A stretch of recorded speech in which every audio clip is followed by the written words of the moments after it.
언제나 내 편이 되는 투자. 이베스트 투자증권.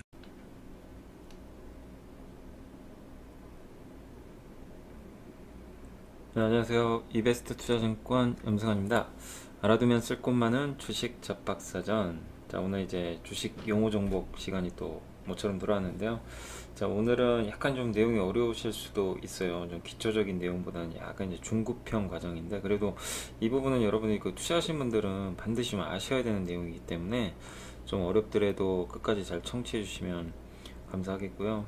일단은 그 여러분들 매매하시면서 많이 그런 얘기들 들어보셨을 거예요. 그러니까 수급적인 면에서 뭐 오늘은 프로그램 매수가 많이 들어왔다. 뭐 어떤 날은 프로그램 비차익 매도가 엄청나게 나와서 지수가 급락했다. 이런 프로그램과 관련된 매매에 대해서 뉴스들이나 이런 것을 통해서 많이 접하셨을 텐데, 근데 사실상 그 내용은 모르시는 분들이 굉장히 많으실 겁니다. 그러니까 사실 프로그램이라는 건 이제 미리 프로그램을 짜서 하는 그런 기계적인 매매를 총칭하게 되는데, 거기에 이제 방법에 따라서 내용들이 좀 많이 다르기 때문에 거기에 대해서 설명을 한번 해드릴 예정이고요. 그게 어려운 내용은 아닙니다. 사실 들어보시면 충분히 이해하실 수 있는 그런 내용이기 때문에 좀 잘 들어보시면 좋겠습니다. 자, 이 프로그램 매매 일단 종류는 두 가지가 있어요. 차익 매매와 이렇게 비차익 매매가 있습니다. 자, 차익 매매부터 설명을 해드리면 선물과 현물의 가격 차이입니다. 가격 차이를 이용한 건데 무슨 얘기냐? 이따가 이제 이 차익 매매에 대해서는 좀 더 자세히 설명을 해드릴 예정인데요. 선물이 뭡니까? 미래의 시점을 기준으로 사고 파는 겁니다. 그러니까 지금 당장 현재가 아니라 현물은, 그러니까 현물은 여러분이 가지고 있는 뭐 주식이라든가 아니면 뭐 여러 가지 뭐 상품들인데, 이런 것들을 지금 당장의 가격에 사고 파는 거는 이제 우리가 그냥 매매라 그러죠. 주식 매매, 뭐 상품 매매라고 하는데, 선물 매매는 미래. 그러니까 예를 들면 코스피 선물 같은 경우는 이제 선물은 만기일이 있어요. 주식처럼 영원히 보유할 수 있는 게 아니라 만기일이 있습니다. 3, 6, 9, 12월. 그래서 만약에 지금이 6월달이라고 치면 그 다음 이제 가장 근접한 만기일이 9월이잖아요. 그럼 9월물을 매매를 하게 되는데, 그러니까 9월 달에 코스피 지수가 이 정도에서 움직일 것을 예측을 하고 매매를 하는 겁니다. 그러니까 3개월 후를 예측하는 거예요. 이해가 되시죠? 그러니까 미래의 시점을 기준으로 해서 사고 파는 겁니다. 그래서 이 선물은 되게 기초자산이 일단 중요한데요. 기초자산 같은 경우는 사실 아까 말씀드린 이 주가지수도 있고 주식도 있고요. 또 원유, 농산물, 뭐 비트코인 등 굉장히 다양합니다. 거기 그 어떤 하나의 현물 자산을 기준으로 해가지고 거기서 파생돼서 나온 게 바로 선물입니다. 그래서 파생 상품이라고도 해요. 파생 시장이라고도 하고. 그래서 이 선물은 일단은 그 기초 자산이 있고, 그 기초 자산을 중심으로 해가지고 그 뭐 몇 달, 많게는 1년, 2년 후에 가격을 예측해서 미리 거래를 하는 거다라고 생각하시면 좋겠고, 뭐 우리가 농산물을 하나 예로 들어볼까요? 뭐 일례로 배추를 예로 들어볼까요? 그러니까 배추를 예로 들면, 그 배추의 선물 종목을 만약에 샀다면요, 그러니까 지금 가격이 뭐 만약에 1,000원이에요. 1,000원인 배추 선물 가격이 1,000원이라고 칩시다. 그걸 샀어요. 그러면 배추 1년 후에 배추 가격이 뭐 1,000원일 걸 예상을 하고 미리 사놓는 거예요. 1년 후 가격을 예측을 하는 겁니다. 그러니까 지금 가격이 1,000원이 중요한 게 아닙니다. 선물은 그런 겁니다. 근데 1년 후에 뭐 태풍이 불어가지고 갑자기 농가가 큰 피해를 입어서 배추값이 급등할 수도 있잖아요. 그럼 뭐 1,000원도 넘어갈 수가 있겠죠. 그런 돌발 상황이 발생했을 때는 1,000원 이상이 넘어갈 수도 있죠. 그럼 굉장히 큰 이익을 보겠죠. 근데 풍년이 들면 배추가 공급 과잉이 빠지니까 급나갈 수도 있겠죠. 1,000원 밑으로. 그러니까 이런 것들을 1년 후, 그러니까 그 만기일이 있습니다. 만기일의 그 흐름을 예상을 해서 매매를 하는 거예요. 그래서 굉장히 좀 어떻게 보면 어려울 수 있죠. 어떻게 주식 매매하는 거, 그런 거보다는 이제 먼 미래를 가지고 예측을 하는 거기 때문에 굉장히 좀 어려울 수 있습니다. 다만 좀 장점은 뭐냐면, 일단 뭐 주식이라든가 이런 거는 여러분들이 매수만 할 수가 있잖아요. 매수한 다음에 그 다음 매도를 할 수가 있잖아요. 내가 보유 포지션을 갖고 있어야 매도가 합니다. 물론 이제 공매도처럼 빌려서 할 수도 있지만, 일반적인 경우는 우리가 주식 뭐 예를 들면 삼성전자면 삼성전자를 한 주를 사야만 그 다음에 매도를 할 수가 있잖아요. 근데 선물은 그런 게 아니에요. 선물은 물론 매수를 한 주 할 수 있습니다. 한 계약이라 그러는데 한 계약을 할 수 있는데 매도부터 할 수도 있어요. 내가 선물을 하나도 안 갖고 있어요. 근데 매도 계약을 한 계약을 체결할 수가 있어요. 매도 계약을 체결했다는 건 이 선물 지수가 빠져야 수익을 얻는 거거든요. 그래서 선물 지수가 많이 빠져서 한 계약을 다시 사줬어요. 그러니까 매도한 거를 매수한 거죠. 그럼 이제 하나의 그게 거래가 완성이 된 건데, 그러니까 주식과 반대로 이 매도부터 할 수 있다는 거, 뭐 공매도가 가능한 거죠, 어떻게 보면. 그런 면에서 굉장히 하락할 때도 방어를 할 수 있기 때문에 굉장히 좀 그 해치 차원에서 장점이 있습니다. 그리고 거래할 때 비용도 좀 적게 듭니다. 그러니까 우리가 주식을 뭐 1,000만 원어치 산다면 1,000만 원 뭐 사실 뭐 신용이나 미수하면 내 돈을 많이 안 들어도 되겠지만 일반적으로는 1,000만 원어치 다 사야 되잖아요. 근데 이 선물 같은 경우는 뭐 한 계약당 뭐 예를 들면 1,000만 원이면 한 300만 원만 있으면 살 수가 있어요. 3, 400 정도면.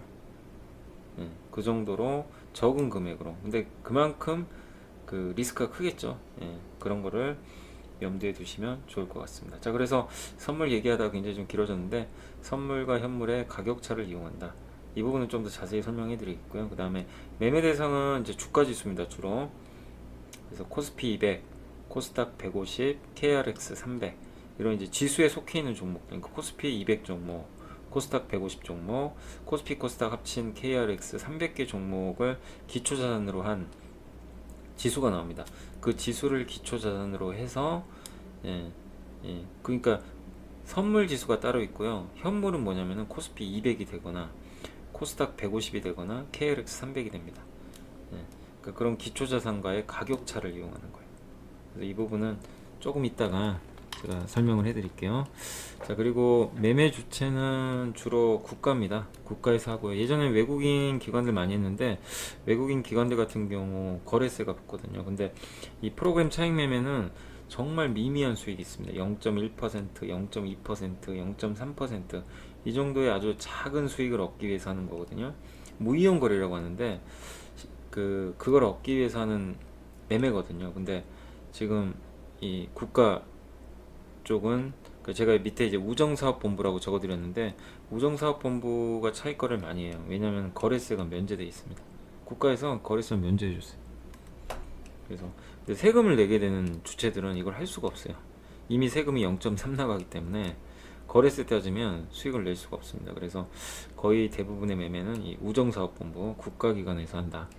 염두에 두시면 되겠고, 증시 영향은 좀 단기적으로는 영향을 주는데 어차피 이제 짧은 수익을 노리는 거기 때문에 단기 영향을 줍니다. 그리고 비차익은 뭐냐면 이 차익과 좀 다르게 이거는 선물과 현물의 가격차하고 아무 상관이 없어요. 선물 현물과는 전혀 관련이 없고 15개 이상의 종목이 동시에 주문이 들어갈 때는 무조건 이거를 프로그램 매매, 비차익 매매라고 합니다. 그래서 15개 이상 종목을 사실 개인 투자자가 이걸 하기는 어렵습니다. 미리 세팅해 놓기는 어렵기 때문에 15개 이상의 종목을 그러니까 한 번에 주문이 들어가는 거죠. 한 계좌에서. 그럴 때 우리가 요거를 비차익 매매라고 합니다. 그래서 매매 대상은 뭐 거의 전 종목에 해당되고 주로 외국인, 금융투자. 금융투자 이제 증권사 자기 자금으로 하는 거거든요. 그래서 이쪽에서 매매들을 좀 상당히 많이 한다. 그래서 비차익 매매가 사실 영향이 굉장히 큽니다. 최근에 금액도 단위도 굉장히 크고 그리고 특히 외국계 펀드에서 이걸 굉장히 많이 이용하거든요. 외국계 펀드나 금융투자 쪽에서 굉장히 많이 활용하는데 뭐 하루에 많게는 3천억, 4천억씩 매매가 되거든요. 규모 단위가. 그래서 굉장히 좀 시장에 큰 영향을 주는 매매고요. 비차익 매매는 단기도 있지만 이렇게 외국계 펀드 같은 데서 하는 비차익 매매는 한국 증시를 굉장히 좋게 보면서 중장기로 들어오는 경우도 굉장히 많아요. 그래서 영향은 좀 단기뿐만이 아니라 중장기로도 영향을 주고 있다. 근데 어느 날 여러분들이 보시면 아시겠지만 차익과 비차익이 같이 순매수가 들어온다. 그러면 그날 증시는 급등하는 거고, 그 다음에 차익 매매와 비차익 매매가 모두 매도 쪽이다. 그러면 그날은 사실 증시가 급락할 확률이 굉장히 높은 거죠. 그래서 프로그램 매매는 사실 시장에 큰 영향을 좀 주고 있기 때문에 여러분들이 이 부분 꼭 이해를 하시고 보시면 좋을 것 같습니다. 이제 개념 정립은 어느 정도 된 것 같고요. 자, 다음 페이지로 넘어가겠습니다. 이제 차익 매매 비차익은 이 정도만 아시면 돼요. 뭐 다른 원리가 있는 건 아니기 때문에. 그래서 이 외국인 금융투자의 의지에 따라서 그냥 15개 이상 종목을 매매하는 거기 때문에 이제 이 정도 내용만 알아두시면 됩니다. 근데 차익 매매는 원리를 좀 아셔야 돼요. 이 부분 좀 설명해 드릴게요. 자, 베이시스란 개념을 아셔야 되는데 전혀 어렵지 않습니다. 베이시스는 뭐냐면 아까 제가 선물과 현물의 가격차에 의해서 차익 거래가 이루어진다고 말씀드렸잖아요. 그러니까 베이시스는 선물과 현물의 가격 차이입니다. 그게 바로 베이시스예요, 그냥. 예. 그러니까 선물은 우리 흔히 말하는 그냥 선물 지수, 코스피 200 선물 지수, 코스닥 150 선물 지수가 따로 있습니다.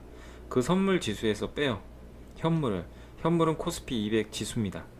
코스닥 150 지수고요. 요걸 뺀 겁니다. 근데 이건 이론상으로는요, 베이시스는 무조건 0이 돼야 돼요. 선물과 현물은 이론적으로는 가격이 뺐을 때 같아야 됩니다. 선물 빼기 현물은 0. 그러니까 두 값은 같아야 되는데 실질적으로는 그렇게 안 움직여요. 대부분 선물이 현물보다 비싸요. 네, 그런 경우들이 많이 발생합니다. 그러니까 직접 한번 HT에서 여러분들이 이거 보시는 분들 한번 확인해 보세요. 코스피 선물 지수와 코스피 200 현물 지수, 요걸 한번 보시면은 가격 차가 있습니다. 네, 그걸 베이시스로 그래요. 근데 이 베이시스가 0보다 크다. 그러니까 0보다 큰 게 뭐죠? 선물이 현물보다 크면, 뭐 이건 여러분들 산수만 하실 줄 아시면 아시겠죠? 선물이 현물보다 크면 0보다 큰 거잖아요. 그걸 콘텐코라고 하고, 사실 이 뭐 개념은 쓰는 개념이지만 굳이 모르셔도 돼요. 백오데이션은 베이시스가 0보다 작은 거. 백오데이션이 뭡니까? 현물이 더 큰 거죠. 네, 그죠? 이게 더 큰 거니까. 그래서 예, 요런 개념 알아두시면 좋겠고. 자, 그럼 이제 여기서 이제 원리가 나오는데, 이 콘텐코는 아까 말씀드렸죠. 선물이 현물보다 크다고요. 비싼 거죠. 그러면 우리가 상식적으로 생각하면 비싼 걸 팔고 싼 걸 사잖아요. 프로그램이 그 원리입니다. 그러니까 프로그램 차익거래의 원리는 비싼 걸 팔고 싼 걸 사는 거예요. 자, 비싼 게 뭡니까? 선물이죠. 현물은 싸죠. 그래서 비싼 선물을 팔아요. 싼 현물을 삽니다. 이 현물을 사는 게, 이 현물이 바로 프로그램이에요. 예, 이 현물을 산다는 게 바로 프로그램 차익 매수가 들어온다는 얘기입니다. 그러니까 싼 현물을 산다. 예, 현물을 사는 게 프로그램입니다. 예, 그렇게 이해하시면 돼요. 그래서 이 선물과 현물의 가격차, 선물이 현물보다 훨씬 비싸면 비쌀수록, 그러니까 이 가격차가 벌어지잖아요. 그러니까 베이시스가 0보다 엄청나게 커진다. 뭐 1, 1.5, 2까지 벌어지면 선물은 너무 비싸고 현물은 싼 거예요. 그러면 선물을 막 팔아버리고요, 싼 현물을 막 사요. 그래서 프로그램 차익 매수가 엄청나게 들어옵니다. 차익 순매수가. 예, 그런 원리고요. 반대 백오데이션, 요거는 선물과 현물 봤을 때 현물이 더 비싼 거죠. 그 비싼 걸 제가 판다 그랬죠. 비싼 현물을 판다, 싼 걸 산다. 비싼 현물은 프로그램이고, 판다, 그럼 프로그램을 매도한다. 그죠? 프로그램 차익 매도입니다. 그러니까 이 경우엔 반대예요. 베이시스가 0 이하면 현물이 비싼 거기 때문에 프로그램 차익 순 매도가 나옵니다. 이해되시죠? 네, 그런 원리에 의해서 이 프로그램 차익 거래가 형성이 된다 라고 생각을 해주시면 돼요. 어렵지 않죠? 그러니까 이 개념만 이해하시면 돼요. 네, 그러니까 이번 기회에 여러분들이 프로그램에 대한 공포증을 덜어내시고 요거를 잘 이해해 주시면 좋을 것 같습니다. 자, 베이시스, 선물과 현물의 가격차, 비싼 거, 베이시스가 0보다 크다. 그럼 선물이 비싼 거죠. 비싼 걸 팔고 싼 걸 산다. 현물이 싸.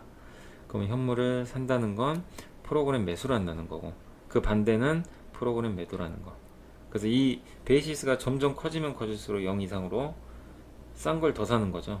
그 다음 베이시스가 점점 마이너스가 더 커진다. 그러면 비싼 걸 파는 거니까 프로그램 매도가 많이 나오겠죠. 이 원리만 잘 이해해 주시면 되겠습니다.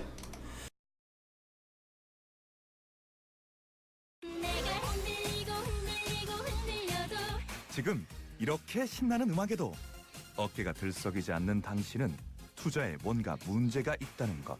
그러니까 이베스트 투자증권으로 가야지. 언제나 내 편이 되는 투자. 내 편이 베스트. 이베스트 투자증권. 투자 정보도 이베스트 투자증권. 원금 손실에 유의하세요.